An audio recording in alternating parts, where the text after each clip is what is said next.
Hi, I'm Nathan Cruz and welcome once again to Inside the Toy Room.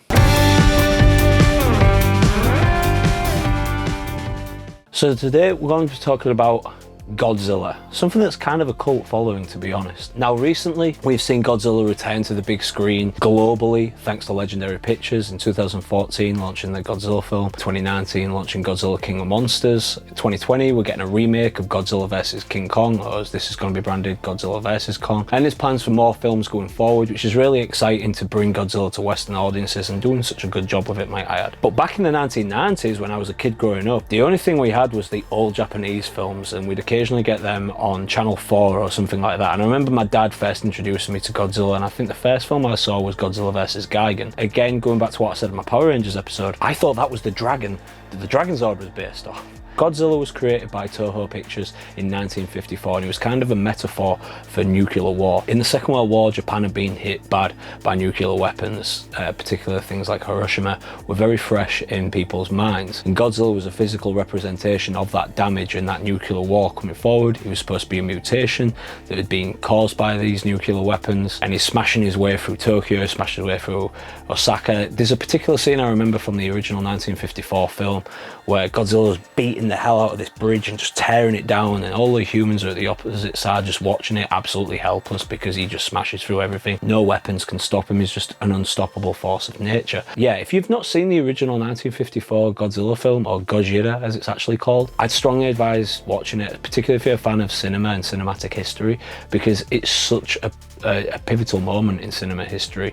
It launched the entire kaiju theme, and kaiju means big monsters basically. And I know you might thinking, oh well, it's just guys in rubber suits or whatever, but that original 1954 film, it's filmed really well and it's very gritty and dark in places. So yeah, definitely check that out.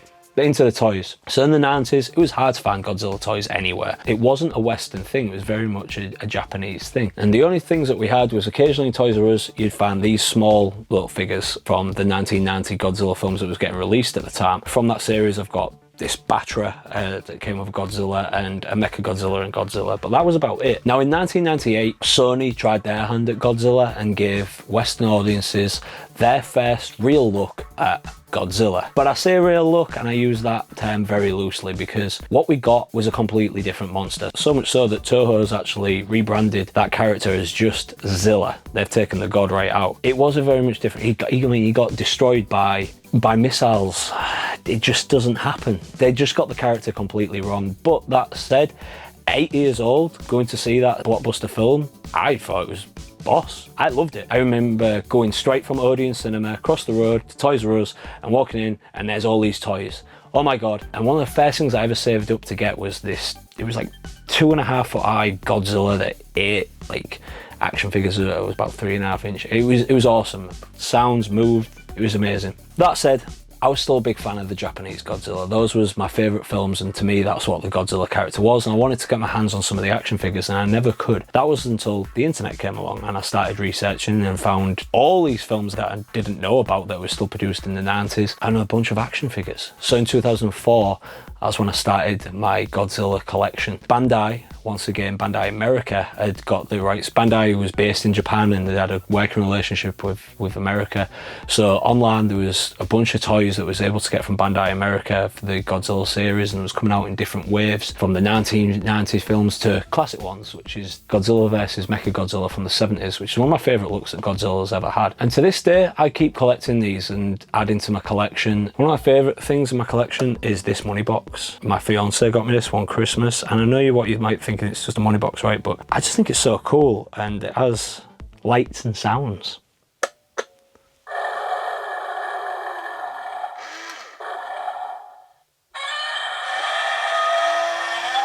Put the coin there, he grabs it, pulls it in. How cool is that?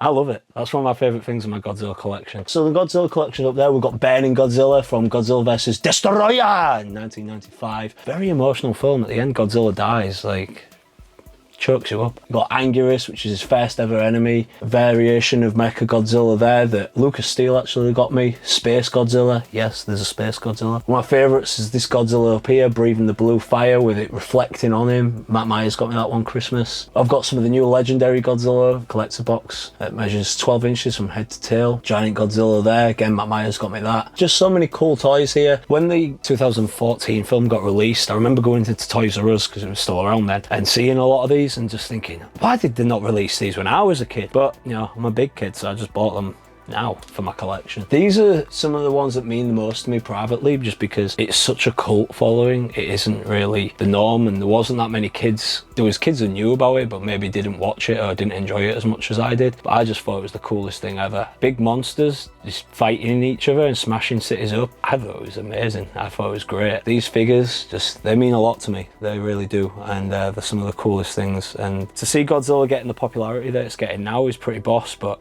you know, to look back and be like, well, I liked it before it was cool, and I got the toys to prove it. So once again, if you are enjoying this series, please like, share, subscribe, hit the little bell so you're notified when the next episode goes up. I've really enjoyed doing these. I've been really enthusiastic about it, and it's given me something to do while I'm having to have some downtime from pro wrestling at the moment. And speaking of pro wrestling, our next episode is going to actually touch on something that is kind of absent in this toy room, and that's wrestling figures. You'd think, why is a pro wrestler and a toy collector not have any wrestling figures, right? Well, will be explained next week, so catch us then.